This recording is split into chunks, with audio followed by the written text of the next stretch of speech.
Hi everyone, welcome to Revodu. It's Physics, Chapter 3, Current Electricity, Part 2, Ohm's Law and Resistance. अब current electricity के अंदर obviously हम current की बात करेंगे और करंट की जब कभी भी बात की जाती है तो सबसे पहला जो लॉ है जो दिमाग में आता है वो है ओम्स लॉ। तो ओम्स लॉ बहुत ही बेसिक लॉ है क्योंकि ये बहुत ही बेसिक क्वांटिटीज करंट और वोल्टेज इन दोनों को रिलेट करता है।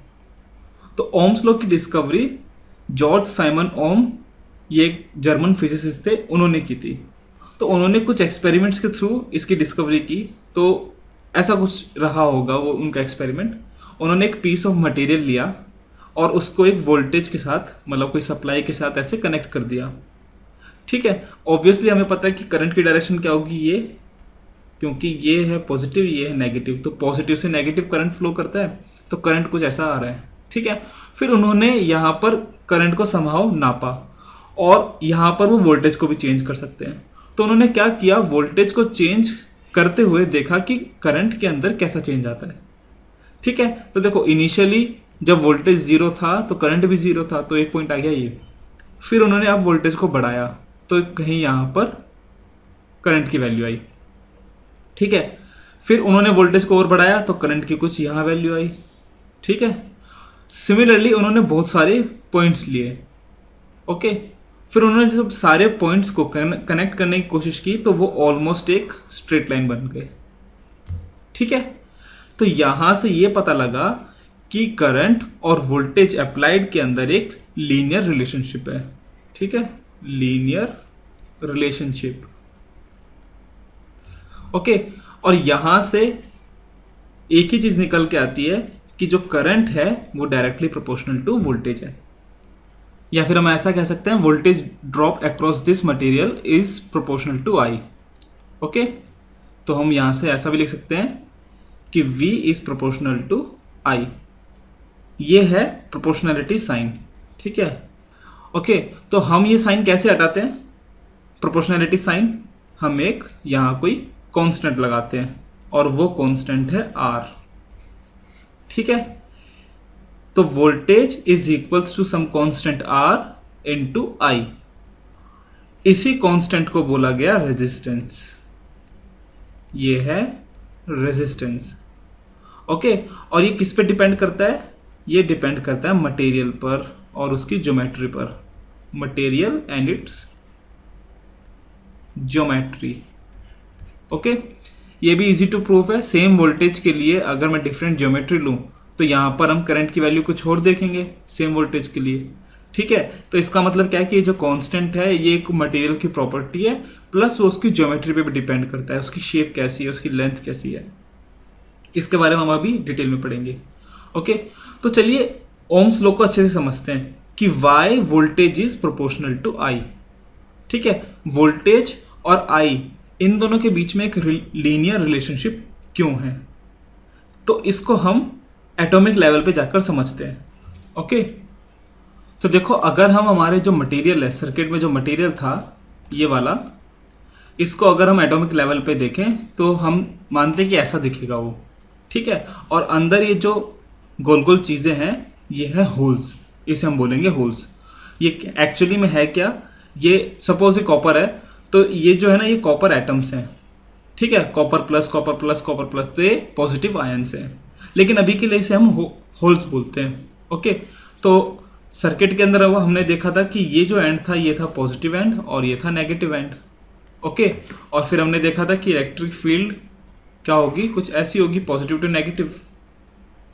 ओके, और क्योंकि ये नेगेटिव एंड है तो इलेक्ट्रॉन यहाँ से, इधर इलेक्ट्रॉन ज़्यादा है तो यहाँ से इन पे फोर्स कहाँ लगेगा, इलेक्ट्रिक फील्ड के अपोजिट डायरेक्शन में, है ना। ये इलेक्ट्रिक फील्ड है तो इसके अपोजिट डायरेक्शन में इलेक्ट्रॉन पे फोर्स लगेगा।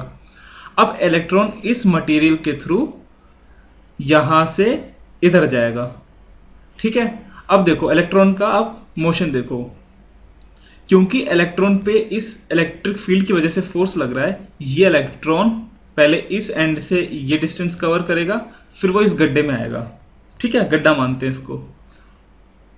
अब क्योंकि ये इस गड्ढे में गिरा, इसको टाइम लगेगा।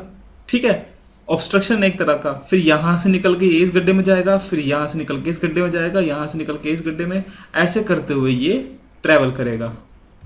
ओके, अब देखो इसको ये डिस्टेंस कवर करने में टाइम नहीं लग रहा, जो ये डिस्टेंस है ना, ये कवर करने में से ज़्यादा टाइम नहीं लग रहा, लेकिन ये डिस्टेंस कवर करने में से काफ़ी टाइम लग रहा है। ठीक है, क्योंकि भाई ऑब्वियसली गड्ढा है, मान लेते हैं अंदर कीचड़ है, कुछ भी है। ओके, ये जो चीज़ है ना कि इलेक्ट्रॉन को ट्रैवल करने में जो दिक्कत हो रही है, इसी को बोला जाता है रेजिस्टेंस। ये एक तरह का रेजिस्टेंस है ना, क्योंकि ये इलेक्ट्रॉन के मोशन को रेजिस्ट कर रहा है।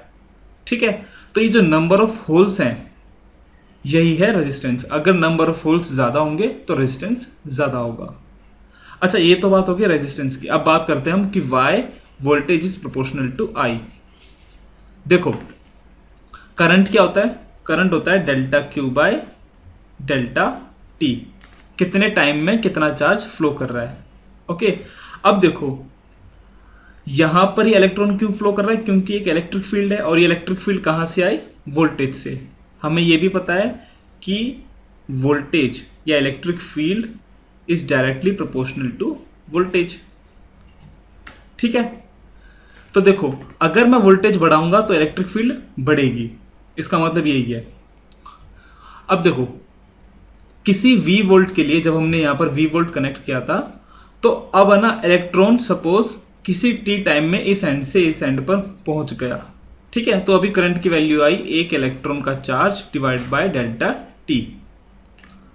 ओके, अब देखो अगर मैं यहां वोल्टेज बढ़ाऊं, अगर मैं अब वोल्टेज 2 कर देता हूं 2V, तो 2V अगर मैंने वोल्टेज कर दिया तो इलेक्ट्रिक फील्ड की वैल्यू क्या हो जाएगी, ट्वाइस। ओके, इलेक्ट्रिक फील्ड की वैल्यू ट्वाइस हो गई, इस पे क्या, इसका मतलब क्या हुआ कि इलेक्ट्रॉन पर फोर्स क्या हो गया, ट्वाइस। ठीक है, तो इलेक्ट्रॉन पे फोर्स बढ़ गया, इसका मतलब क्या है कि इलेक्ट्रॉन अब ज्यादा तेजी से पार करेगा, या फिर हम ये कह सकते हैं कि इलेक्ट्रॉन पे अब एक्सेलरेशन डबल हो गया। ठीक है, तो मतलब अब ये जो सेम डिस्टेंस है ये अब कम टाइम में कवर करेगा।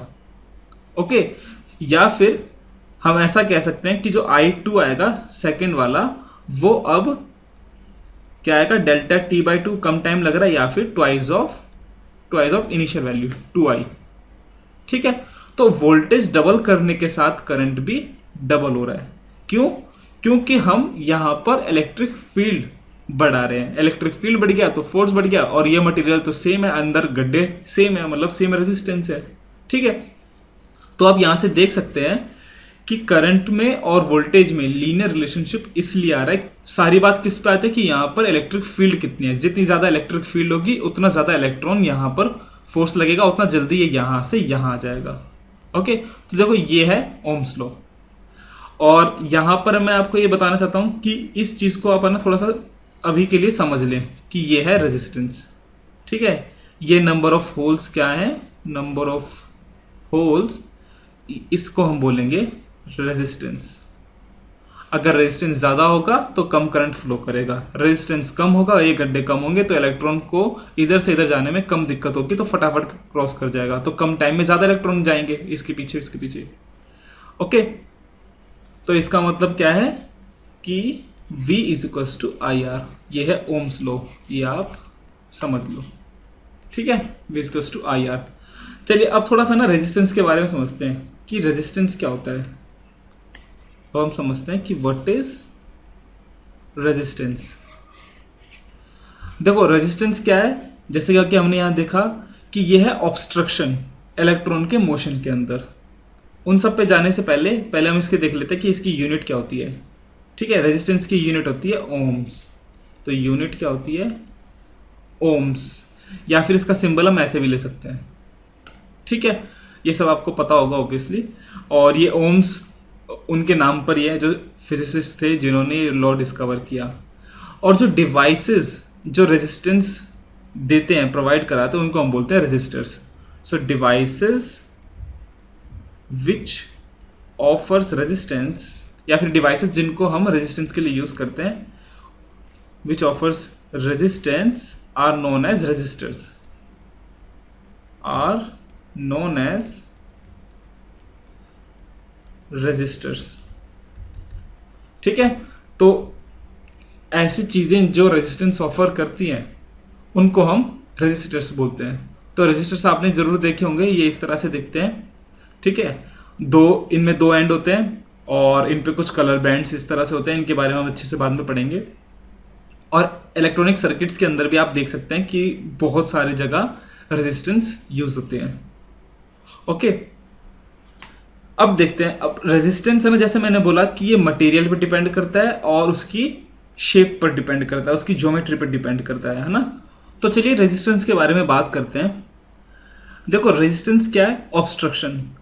ओके, और ये ऑब्स्ट्रक्शन किस वजह से आ रहा है? जैसे कि हमने यहाँ देखा, ऐसे कुछ होल्स होते हैं, हम ऐसा मान रहे हैं, ठीक है, हम उसे होल्स नाम दे देते हैं। और वो एक्चुअली में होते क्या है? वो पॉजिटिव आयंस होते हैं और वो इलेक्ट्रॉन को थोड़ी देर के लिए अपने पास रख लेते हैं। पॉजिटिव आयन से अंदर, ठीक है, तो वो इलेक्ट्रॉन्स को अपने पास रख लेंगे। तो अब भाई इलेक्ट्रॉन्स को ज़्यादा टाइम लगेगा ना क्रॉस करने में, तो ये एक तरह का क्या हो गया? ऑब्स्ट्रक्शन। तो ये जो नंबर ऑफ होल्स है ना, ये डिपेंड करता है मटेरियल पर। कॉपर के लिए सेम लेंथ में मान लो ये 6 होल्स हैं, तो एल्यूमिनियम के लिए सपोज 8 हैं, आयरन के लिए थोड़े ज़्यादा हैं, गोल्ड के लिए 2 ही होल्स हैं, ठीक है। तो ये जो नंबर ऑफ होल्स हैं डिपेंड करता है मटेरियल के ऊपर। तो यहाँ से हम डायरेक्ट कह सकते हैं ना कि रेजिस्टेंस है ना डिपेंड करता है मटेरियल के ऊपर। पहली चीज़ तो ये हो गई कि रेजिस्टेंस की वैल्यू मटेरियल पर डिपेंड करती है। ओके, सेकंड जो हम एक्सपेरिमेंट से देख सकते हैं, सपोज ये वाला एक्सपेरिमेंट में हम है ना सेम मटेरियल का, सपोज ये कॉपर है, अब हम कॉपर की दूसरी बॉडी इधर ला के रखेंगे, लेकिन जिसकी शेप है ना थोड़ी अलग है, या फिर जिसकी लेंथ अलग है, मतलब उसकी फिजिकल डायमेंशन अलग है। तो क्या देखा जाएगा कि सेम वोल्टेज के लिए करंट की वैल्यू डिफरेंट आएगी फॉर सेम मटेरियल। ओके, तो शेप चेंज करने पर भी करंट की वैल्यू डिफरेंट आ रही है। तो इसका मतलब क्या हुआ कि वहां पर रेजिस्टेंस अलग आ रहा है, तो रेजिस्टेंस शेप पे भी डिपेंड करता है। ओके, तो देखते हैं हम कि रेजिस्टेंस शेप पर कैसे डिपेंड करता है। और शेप की जो सबसे 2 कॉमन चीज़ें हैं, जैसे लेंथ और एरिया, हम देखते हैं लेंथ और एरिया पर कैसे डिपेंड करता है रेजिस्टेंस। तो पहले हम चलते हैं लेंथ पर कि रेजिस्टर की वैल्यू लेंथ पे कैसे डिपेंड करती है। तो देखो सपोज कॉपर है, कॉपर के अंदर जो नंबर ऑफ होल्स हैं वो एक तरीके से कंसिस्टेंट रहेंगे ना, मतलब एक होमोजीनियस मटेरियल के लिए नंबर ऑफ होल्स सेम रहेंगे।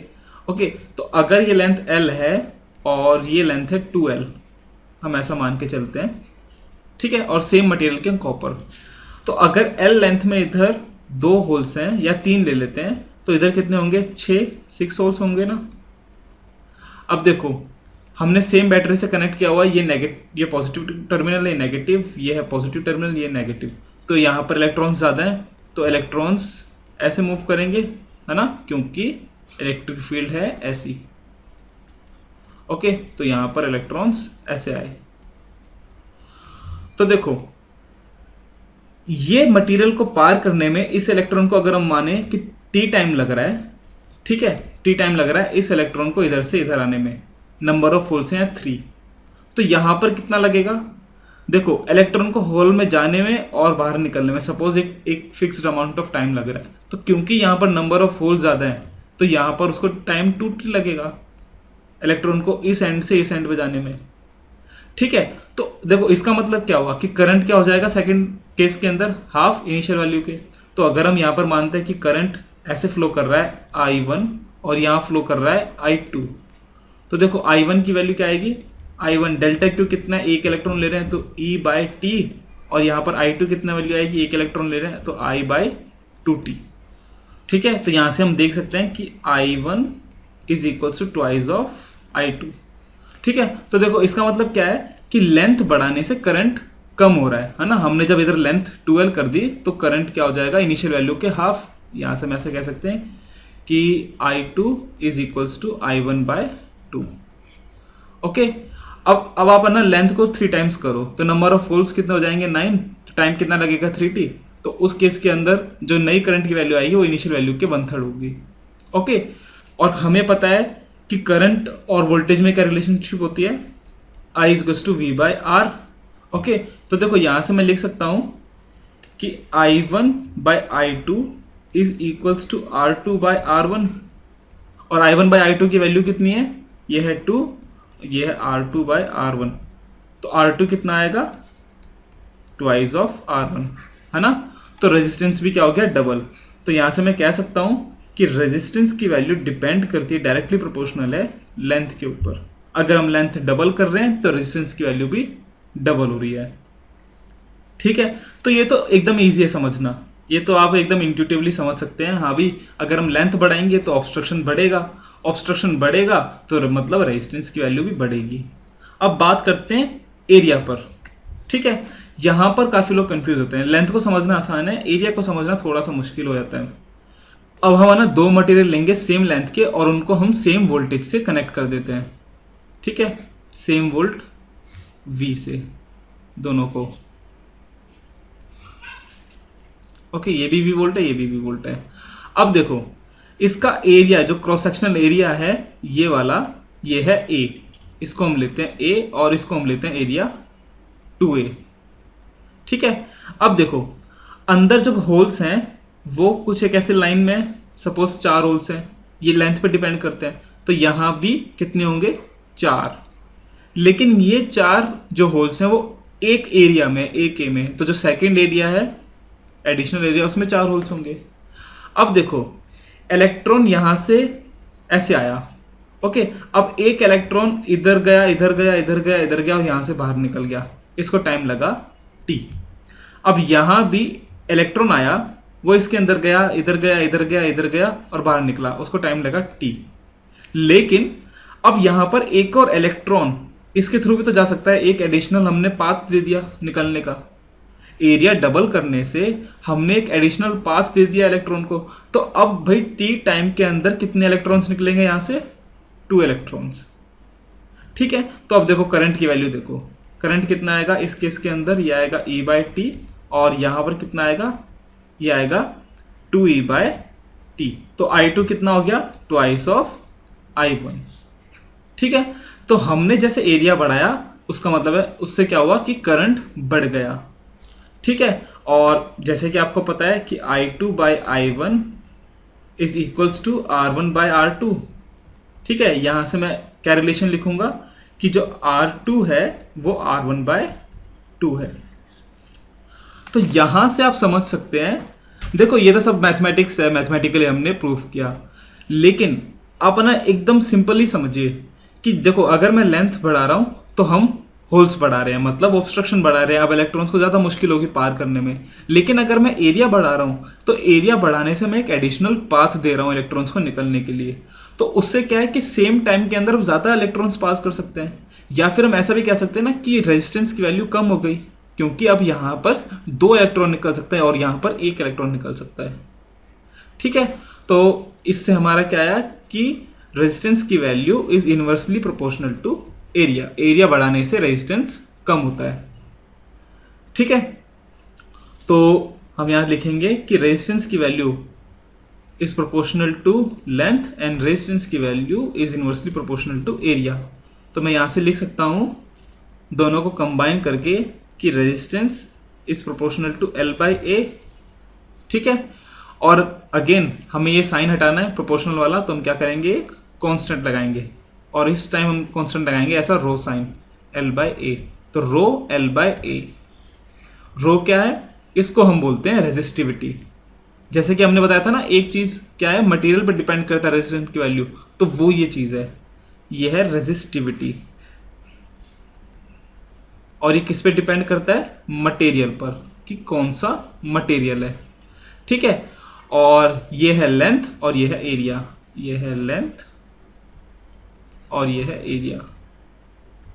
ओके, तो आपको लग सकता है कि हाँ ये क्या फालतू की चीज़ें बता रहे हैं, क्यों नहीं सीधे मुद्दे पर आते। लेकिन कभी कभी है ना ये चीज़ें समझने में बहुत हेल्प होती है आपको कि एक्चुअली में वाई एरिया बढ़ाने से रेजिस्टेंस की वैल्यू कम क्यों हुई।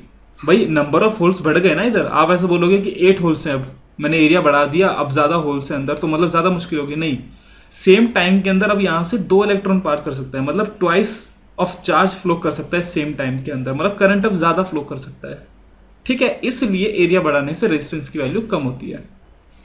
ओके, तो क्वेश्चन ऐसा बन सकता है कि जैसे कि होल्स, जैसे मैं नाम ले रहा था, लेकिन कुछ आप किसी भी चीज़ से बोल सकते हैं उसको कि लेंथ बढ़ाने से तो रेजिस्टेंस की वैल्यू बढ़ेगी, ऑब्वियसली हमने बीच में ऑब्स्ट्रक्शन ज़्यादा कर दिए, लेकिन एरिया बढ़ाने से भी तो ऑब्स्ट्रक्शन ज़्यादा होगा, उस केस में रेजिस्टेंस की वैल्यू कम क्यों होती है?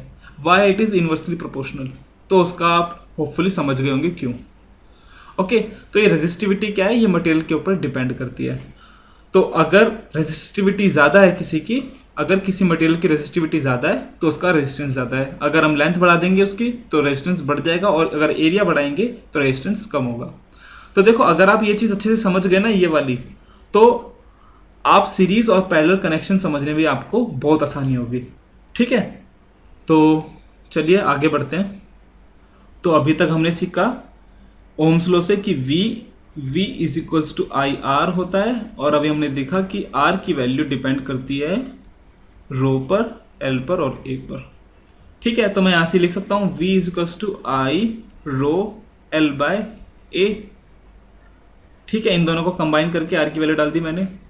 और अगर आपको याद होगा V is equals to E into L, है ना, dV is to minus E dot d r. तो V जो है वो E इंटू L है, तो मैं यहाँ से लिख सकता हूँ E into L is equals to I rho by A।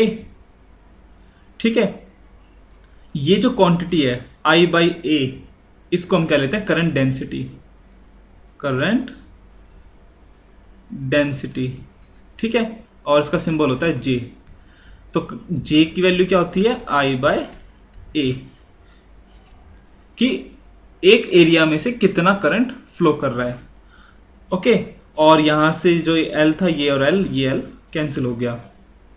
तो मैं लिख सकता हूं, तो मैं यहां से लिख सकता हूं E is equals to J into rho. ठीक है, तो एक ये फॉर्मूला बन गया।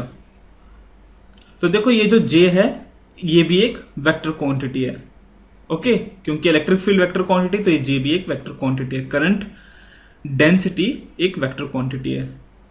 ओके, अब आप यहां बोलोगे करंट डेंसिटी क्यों एक वेक्टर क्वांटिटी, जबकि आपने पिछले वीडियो के अंदर बताया था कि करंट जो है वो एक स्केलर क्वांटिटी है। एक्चुअली में देखो ये होता क्या है, current is equals to integral of J vector dot DA vector. ठीक है, तो एक्चुअल में डेफिनेशन होती है ये। तो यहां से J कितना आएगा, I बाई A, अगर J हम कांस्टेंट लेते हो। ओके, तो इस वजह से यह एक वेक्टर क्वांटिटी और ये J भी एक वेक्टर क्वांटिटी है। अच्छा, यहां पर एक और चीज देखो, इसको मैं ऐसे भी लिख सकता हूं, J is equals to E by rho. ठीक है, या फिर मैं ऐसा लिख सकता हूं J is equals to 1 by rho को हम बोलेंगे सिग्मा, और ये सिग्मा क्या होता है, ये होता है कंडक्टिविटी। कंडक्टिविटी, ठीक है, तो ये रो क्या होता है, कंडक्टिविटी 1 बाय रेजिस्टिविटी। तो अगर रेजिस्टेंस बढ़ेगा तो कंडक्टिविटी कम होगी। देखो नाम से ही सब कुछ डिस्क्राइब हो रहा है, रेजिस्टेंस बढ़ेगा रेजिस्टिविटी बढ़ाने से, तो कंडक्टिविटी कम होगी। ठीक है, कंडक्टिविटी का मतलब है मटेरियल कितना चार्ज फ्लो करा सकता है, और रेजिस्टिविटी का मतलब होता है कि रेजिस्टेंस कितना दे सकता है मटेरियल। ठीक है, तो ऑब्वियसली ये इनवर्सली प्रोपोर्शनल होंगे एक दूसरे के। देखो एक जर्मन फिजिसिस्ट थे ओम, उन्होंने एक ओम्स लॉ दिया, और वो ओम लॉ क्या था कि करंट और वोल्टेज इनमें एक लीनियर रिलेशनशिप होती है, या फिर I is proportional to V। ठीक है, प्रोपोर्शनल साइन हटाया हमने, कांस्टेंट लगाया, वो कांस्टेंट था रेजिस्टेंस R। ओके, फिर उन्होंने ये भी देखा कि ये जो रेजिस्टेंस है ना, ये डिपेंड करता है मटेरियल पर और ज्योमेट्री पर। कैसे, दो चीजें करके देख लो आप यहां पर इस ब्लॉक को सेम शेप का, सेम साइज का दूसरे मटेरियल का ब्लॉक इधर ला के रखो, तो आप देखोगे करंट की वैल्यू कुछ अलग आ रही है इनिशियल वैल्यू से। फिर आप ऐसा भी कर सकते हो कि सेम मटेरियल का आप दूसरी शेप का ऑब्जेक्ट इधर ला के रखो, तो आप देखोगे कि उस केस में भी करंट अलग आ रहा है। इसका मतलब क्या है कि जो कांस्टेंट है ये डिपेंड करता है मटेरियल पर और ज्योमेट्री पर। ठीक है, मटेरियल का मतलब है कि किस चीज का बना हुआ है। ओके, फिर हम यहां पर ये देखें कि एक्चुअली में वाई दिस वोल्टेज और करंट ये एक लीनियर रिलेशनशिप क्यों फॉलो करते हैं, क्योंकि इलेक्ट्रॉन फ्लो करता है वहां पर इलेक्ट्रिक फोर्स की वजह से, और ये इलेक्ट्रिक फोर्स डिपेंड करता है वहां वोल्टेज कितनी है। जितनी ज्यादा वोल्टेज है उतनी ज्यादा फोर्स लगेगा, उतनी तेजी से चार्ज यहाँ फ्लो करेगा, मतलब करंट। ठीक है, बहुत ही सिंपल चीज थी। फिर हमने देखा रेजिस्टेंस क्या होती है, उसकी यूनिट क्या होती है, रेजिस्टर्स क्या होते हैं। ठीक है, फिर हमने ये देखा कि हाउ रेजिस्टेंस की वैल्यू लेंथ पर और एरिया पर डिपेंड करती है। ओके, तो ये चीज अगर आप समझ गए तो सीरीज और पैरेलल समझना भी बहुत आसान हो जाएगा। ठीक है, so guys thanks for watching, please come back for more videos, please like share and subscribe. अगर आपका कुछ भी सजेशन है कि मैं कुछ चीज़ें फालतू करा रहा हूँ या कुछ चीज़ें मैं नहीं करा रहा, तो प्लीज़ मुझे बताएं, प्लीज़ फीडबैक दो। और फेसबुक पर भी रिवॉर्डो को फॉलो करो। Thank you.